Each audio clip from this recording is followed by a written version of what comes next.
Chapter 1. False Dawn. A Cruel Destiny. In the spring of 1864. A child's cry pierced the silence of Lacan Palace in Brussels. It was Princess Stephanie, born to Crown Prince Leopold, heir to the Belgian throne, and Princess Marie Henriette of Austria. The world saw a golden future, a life of luxury and power. But what if that brilliant dawn was just a cruel illusion? What if her destiny was far darker than any fairy tale? Her father, soon to be King Leopold II, was praised globally as a visionary. He transformed Belgium, filling it with grand palaces and majestic buildings. Yet behind this facade lay a horrifying secret. Leopold's immense wealth was built on blood. He turned Congo into his private empire, enslaving millions of its people for profit. They suffered unspeakable atrocities, dying from forced labor, disease, and starvation. Every diamond in Stephanie's family crown, every lavish banquet, was paid for with the lives of countless innocents. This chilling truth remained hidden beneath a veneer of royal splendor within the palace walls. Stephanie's family life was a chilling contrast to the public image. Her mother, Marie Henriette, from the esteemed Habsburg house, was locked in a purely political marriage with Leopold. Their personalities clashed, and the tension grew until the queen chose to live largely apart from her husband. The royal household, despite its 4 children Louise, Leopold the only son, Stephanie and Clementine, was filled with a profound emptiness. Stephanie watched this emotional wasteland, unknowingly stepping closer. To her own personal nightmare, her childhood was not blessed, but cursed by early tragedies. In January 1869, a thunderbolt struck. Her older brother Leopold, the beloved heir, died at just 4.5 years old.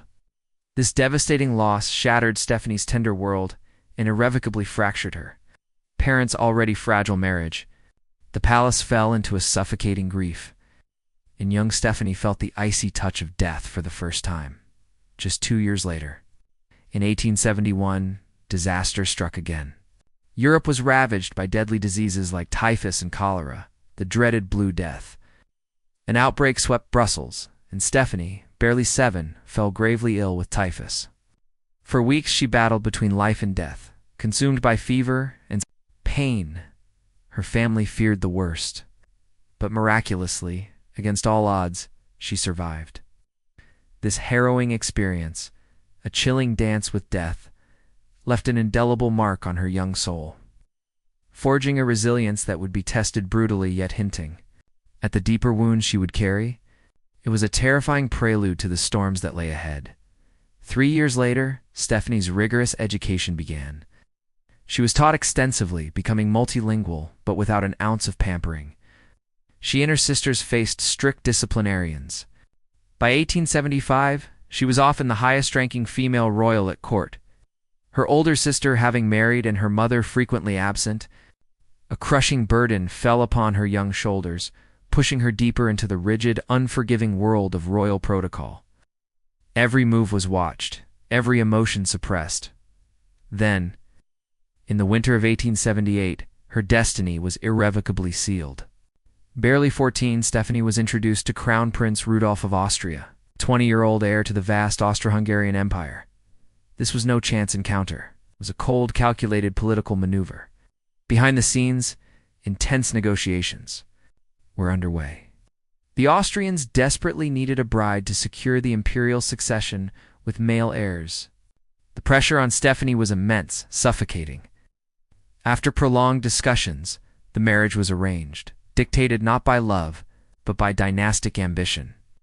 On May 10, 1881, just days before her 17th birthday, Stephanie and Rudolph were wed in a grand ceremony in Vienna. The spectacle was dazzling, a fairy tale wedding that masked a brutal reality. As Stephanie walked down that magnificent aisle, perhaps she felt the first tremor of an impending doom. Unaware that she was stepping not into a loving partnership, but into a gilded cage that would become her personal hell, do you think you've heard the worst of a princess's tragedy? What awaits Stephanie will be darker than loneliness itself. And if you believe a child born in luxury is safe from every storm's weight, See what Stephanie will have to sacrifice to survive within her own palace. The fateful night is still to come, but when? Will she see it before it's too late? Don't look away, because what comes next will expose secrets that would chill even the bravest hearts. Chapter 2. The Rotten Gilded Cage. A Hellish Marriage. The Lavish Wedding in Vienna. A dazzling display of imperial power barely faded from memory before its gilded facade began to crack. For Stephanie, married life was no fairy tale. It was a cruel charade. There was no warmth, no affection only. The cold, unyielding weight of duty. At first, a fragile politeness existed between them, a fleeting semblance of happiness. But this fragile peace quickly shattered. Rudolf, her husband, possessed a wildly unpredictable temperament. He was a whirlwind of erratic moods, shifting from charming to shockingly cruel in an instant. Stephanie soon found herself a prisoner within the opulent palace, every move scrutinized, every whisper monitored. Her freedom, once a distant memory, was now meticulously stripped away, day by agonizing day. This wasn't a union of souls. It was a gilded cage, designed to suffocate her spirit, despite the crushing strain. The marriage did produce one outcome, a daughter, Elizabeth Marie, born in September 1883. For any other family, this would have sparked boundless joy. But Rudolf met the news with barely concealed disappointment. His ambition was singularly focused on a male heir, a son to secure the vast empire's future. Elizabeth Marie would be their only child, Stephanie's sole offspring. By the mid-1880s, a chilling, unspeakable truth emerged. Princess Stephanie was sterile. The cause? A horrifying secret whispered only in the deepest shadows of the court, her own husband, Rudolf. He was not merely an alcoholic. He was a rampant philanderer, indulging in countless illicit affairs with women across Vienna's shadowed streets. In his reckless pursuit of pleasure, he contracted numerous sexually transmitted diseases. Most historians grimly agree he likely passed both syphilis and gonorrhea to Stephanie. At a mere 22 years old, the princess, once brimming with youthful promise, was condemned to a life of barrenness, her deepest desire for motherhood brutally stolen. Doctors, perhaps desperately trying to protect the pristine image of the royal family, initially attributed Stephanie's condition to peritonitis. Rudolf, consumed by his own depravity, had masterfully kept his illness a secret. By the time Stephanie stumbled upon the horrifying reality, the devastating truth of her infertility, it was already too late. Betrayed, utterly humiliated, and afflicted by a disease forced upon her, a searing resentment ignited within her. The very man who had sworn eternal vows had instead delivered a curse. She recoiled from his touch, refusing to share their bed. Disgusted by his drunken stumbles home at dawn, reeking of liquor and other women's perfumes. Meanwhile, Rudolf, drowning in his own abyss of misery and unchecked addictions, spiraled deeper into a vortex of debauchery. By the late 1880s, it was an open secret within the court. Princess Stephanie would never bear another child. Yet Rudolf's scandalous affairs continued, unabated, as if the destruction he had wrought simply didn't exist. But the true horror was yet to unfold. From the dark parade of Rudolf's many mistresses, one figure rose to chilling prominence, Baroness Mary Wetzera. In 1888, at an astonishingly young 17 years old, she became fatally entangled with the 30-year-old crown prince. This was no fleeting dalliance. It was a desperate, dangerous obsession that consumed them both. Rudolf's behavior grew increasingly erratic, perhaps a terrifying consequence of his worsening syphilis. He and Wetzera began to spend almost all their time at Merling, a secluded hunting lodge nestled near Vienna. Rudolf had bought this isolated estate, transforming it into a private sanctuary. It's a secret retreat from the suffocating scrutiny of the imperial court. It was here, far from the rigid constraints and prying eyes of royalty, that a dark, twisted intimacy flourished, shielded from the world. This isolated lodge, meant for illicit solace, would soon become the macabre stage for a scandal so profound it would not only shake the foundations of Europe's oldest empires, but forever brand Stephanie's life with an indelible mark of tragedy. The air around the imperial court thickened with an unspoken tension, a dreadful premonition that hung heavy and suffocating. Stephanie, trapped in her own miserable existence, felt the chilling grip of impending doom, though even her tormented imagination couldn't possibly conceive of its true, brutal horror. Every secret rendezvous, every drunken stumble, every whispered rumor of Rudolph's depravity served as a relentless drumbeat, counting down to an unimaginable climax. The stage was set, the players in place. All that remained was the terrifying final act. Chapter 3. The Fatal Shot, the Meerling Catastrophe. Suffocating tension that had gripped the Austrian court finally erupted into a nightmare that would forever scar European royalty. For months, Rudolph's behavior had grown increasingly erratic, fueled by his addiction and the creeping horror of his syphilis. His desperation intensified, and his clandestine affair with the young Baroness Mary Vetsera spiraled into a dangerous obsession. They spent more and more time cloistered at Meerling, the secluded hunting lodge Rudolph had bought. It was his private world, a sanctuary where he could escape the suffocating weight of his imperial duties and indulge his darkest desires with his teenage mistress. This isolated retreat, meant for forbidden passion, was slowly transforming into a death trap. Stephanie, trapped in her own desolate existence within the Hofburg Palace, could sense the storm gathering, though she was kept in the dark about Rudolph's. A specific rendezvous, the whispers, his increasingly frequent absences, and his volatile moods were undeniable signs. She was living a tormenting half-life, a crown princess in name only, her soul already in ruins. Then, on the chilling morning of January 30th, 1889, the world held its breath. The news exploded like a bomb across Europe, shattering the fragile peace of the Austro-Hungarian Empire. Stephanie received a message that would forever alter the course of her life. Her husband, Crown Prince Rudolph, and Mary Vetsera, had been found dead at Meerling. The initial reports were shrouded in deliberate ambiguity. The imperial court, desperate to protect its image and prevent a catastrophic scandal, initially declared Rudolph had died of a heart attack. But the truth, as it often does, began to leak through the cracks of official lies. Rumors swirled like a venomous fog: conspiracy, assassination, political intrigue, even suicide pacts. For years, the Meerling incident would fuel endless speculation, becoming one of history's most enduring mysteries. But the stark reality was far grimmer than any conspiracy theory. The investigation, however much the court tried to control it, ultimately revealed a horrifying truth. Rudolph had shot his 17-year-old mistress, Mary Vetsera, and then turned the gun on himself. It was a murder-suicide, a desperate final act born of a mind ravaged by disease, addiction, and despair. The heir to one of Europe's most powerful empires had ended his life, and that of his young lover, in a secluded hunting lodge, far from the grandeur he was born into.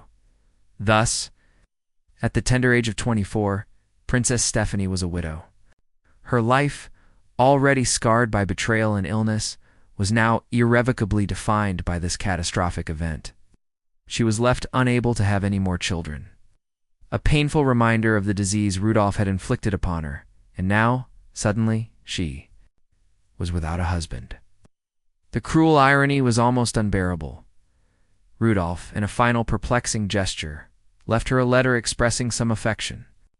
But there was no doubt that his impact on her life had been overwhelmingly terrible, poison that seeped into every corner of her existence. Stephanie's initial hope was to escape the suffocating memories of Vienna and return home to Belgium, to the familiar comfort of Lacan Palace. But fate, ever so cruel, held her captive. There was one insurmountable obstacle.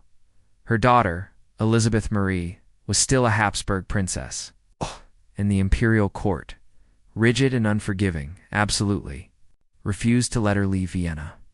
Stephanie, now the Dawa_Ger crown princess, was trapped in a city where she was no longer wanted. Her in-laws, the emperor and empress, turned their backs on her, viewing her very presence as a painful, living reminder of the Meerling catastrophe, a stain on their family's honor. She became a pariah, isolated and alone in a palace that had once promised a lifetime of privilege. The gilded cage had not opened. It had merely transformed into a silent, solitary prison. Chapter 4. Life After Tragedy. A Search for Solace. The echoes of the Mayerling catastrophe faded from the headlines. But for Stephanie, the silence that followed was a different kind of torment. Trapped in Vienna, a city that now felt like a gilded prison, she was a pariah. Her in-laws, Emperor Franz Joseph and Empress Elizabeth, viewed her as a painful, living reminder of their son's shocking end. The court that once celebrated her now shunned her. She longed for the familiar embrace of her Belgian homeland, for the solace of Lacan Palace, but her daughter, Elizabeth Marie, a Habsburg princess, was forbidden to leave Vienna. Stephanie was tethered to a place that offered nothing but isolation. In bitter memories, in this profound loneliness, a flicker of hope emerged. She found unexpected comfort in the companionship of Count Artur Potocki, a charismatic Polish nobleman. He had been a loyal friend, a steadfast presence through the darkest days following Rudolph's death. Artur represented a lifeline, a chance, for a different kind of happiness, one built on mutual understanding rather than political obligation. Their romance blossomed, offering Stephanie a fragile sense of peace, brief respite from the relentless storms of her life. But fate, it seemed, had an insatiable appetite for her sorrow. Artur, still under 40, succumbed to laryngeal cancer. A failed surgery left him unable to speak, a cruel irony for a man who had offered such quiet comfort. By March 1890, he was gone. Stephanie, still reeling from Rudolph's violent end, was once again plunged into the abyss of mourning. The universe seemed determined to deny her any lasting happiness, to escape the suffocating grief and the oppressive atmosphere of Vienna. Stephanie embarked on a desperate quest for distraction. She traveled extensively, a solitary figure drifting through the sun-drenched Mediterranean. Malta, Tunisia, Sicily, Corfu, and beyond each new horizon was a futile attempt to outrun her own shadows, searching for relief, perhaps even a new beginning. She moved like a phantom, seeking solace in foreign lands, trying to find a corner of the world untouched by her past. Meanwhile, back in Belgium, King Leopold II, still the calculating monarch, had grand plans for his widowed daughter. Despite her recent tragedies, Stephanie was still young and eligible to remarry. Leopold envisioned a strategic alliance. He wanted her to marry the new heir to the Austro-Hungarian Empire, Archduke Franz Ferdinand, the very man whose assassination years later would ignite World War I. This match, however, was destined never to happen. Stephanie, having experienced the crushing weight of a political marriage, yearned for something real. By the late 1890s, after years of heartbreak and wandering, Stephanie found love in the most unexpected place, with Count Elémor Lanier, a Hungarian aristocrat. This was no dynastic arrangement, no cold political maneuver. This was a marriage of genuine affection, a bond forged in shared understanding and mutual respect. Elémor, deeply devoted to Stephanie, even converted to Roman Catholicism in a sincere effort to win King Leopold II's approval, but the old king remained stubbornly rigid, his fury at his daughters marrying beneath their station, overshadowing any concern for Stephanie's happiness. In a scathing letter, her father flatly refused to sanction the marriage. He would not allow his daughter, a former crown princess, to diminish her status further.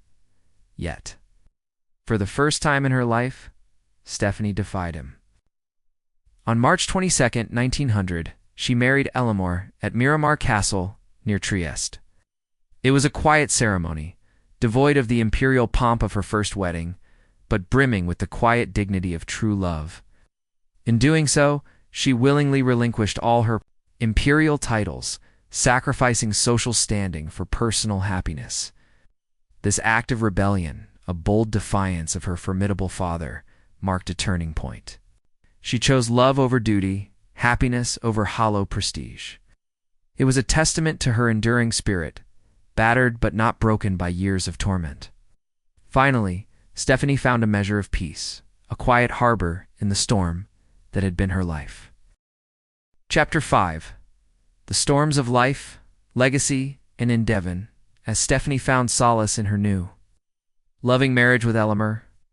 The quiet happiness was constantly threatened by the lingering shadows of her past and the tumultuous currents of a changing world. Throughout these years, bitter family disputes continued to plague her. Back in Belgium, her formidable father, King Leopold II, was growing old. Without a surviving direct male heir after young Leopold's death decades prior, plans were already underway for his nephew, Prince Albert. To succeed him as King Albert I, Leopold had long harbored a festering fury towards his daughters, particularly Stephanie, for daring to marry beneath their station. His resentment ran so deep that he effectively disowned them, refusing to see Stephanie before his own death in 1909, in an act of shocking cruelty, forbidding her from even attending her mother's funeral in 1902. Then came the final, devastating blow from her deceased father. After Leopold II's death, Stephanie and her sisters fully expected to inherit a share of his immense fortune, a royal patrimony. Instead, they uncovered a shocking betrayal. He had secretly married his much younger mistress, Caroline Lacroix, just 5 days before his death, and left most of his vast wealth to her. Enraged and feeling utterly robbed, Stephanie and her sisters launched a fierce public legal battle that dragged on for 5 long, exhausting years. In the end, after a protracted and emotionally draining fight, Stephanie managed to secure a settlement of a mere 5 million francs, a paltry sum compared to the billions her father had amassed. It was a victory, but a hollow one, tainted by the bitter taste of family betrayal and public scandal. Just as this personal battle concluded, the world plunged into an unprecedented abyss. In the summer of 1914, while on a state visit to Sarajevo, the heir to the Austro-Hungarian Empire, Archduke Franz Ferdinand, the very man Stephanie's father had once hoped she would marry, was assassinated by a Serb nationalist, Gavrilo Princip. His death ignited a powder keg, triggering a crisis that rapidly spiraled into the First World War. Within weeks, Germany invaded neutral Belgium. Stephanie's homeland, which remained under brutal German occupation for the next 4 years.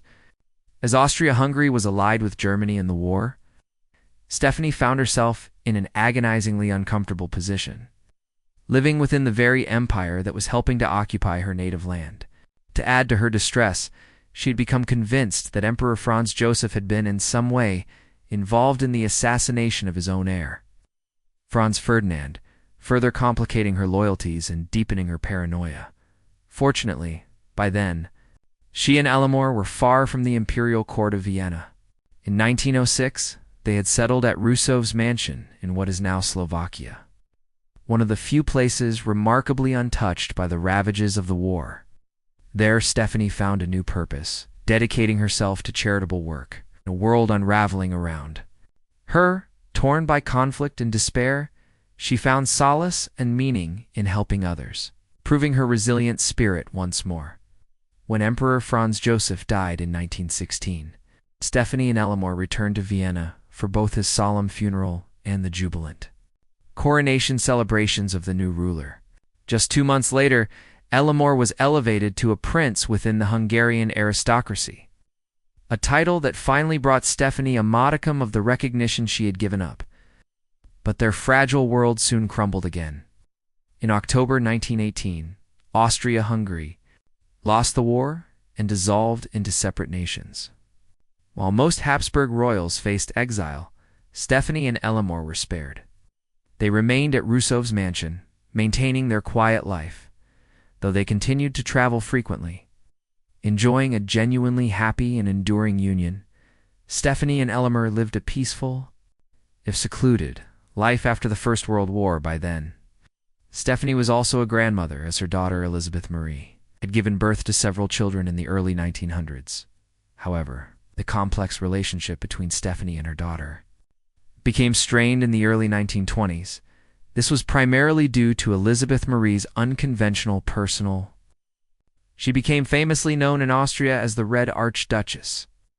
After a final, irreconcilable falling out in 1924, Stephanie and Elizabeth Marie seemed to have severed ties completely. never speaking to each other, again a tragic echo of Stephanie's own distant relationship with her parents.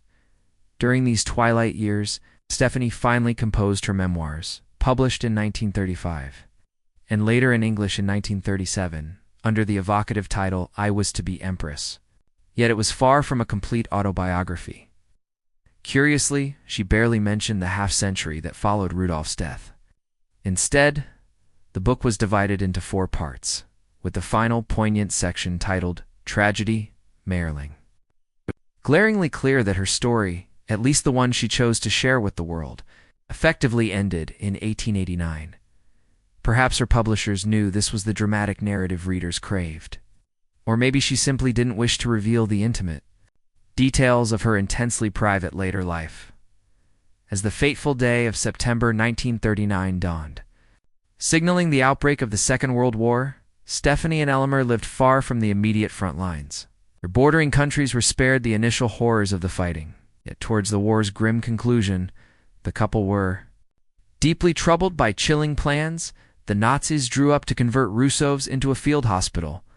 As the Soviet Red Army relentlessly advanced into Central Europe in the late spring of 1945, Stephanie and Elmer sought refuge at the Panhalma Archabbey. It was there, amidst the solemn quiet of the abbey, that Princess Stephanie, the infected princess, died on August 23, 1945, at the age of 81, a year prior. In a final act of familial estrangement, she had disinherited her daughter. Elizabeth Marie, true to their estranged relationship, did not attend Stephanie's funeral. Stephanie was laid to rest in the Archabbey's crypt. Elmer, her devoted husband, who died just under a year later, was buried beside her, a testament to a love that, against all odds, found its peace amidst a lifetime of storms. Princess Stephanie's life, a royal tragedy, holds profound lessons that remain strikingly relevant today. Born into luxury, her existence was plagued by sorrow, proving that outward glamour doesn't guarantee true happiness. In an age dominated by curated online personas, remember that every dazzling image might hide silent pain and unseen struggles.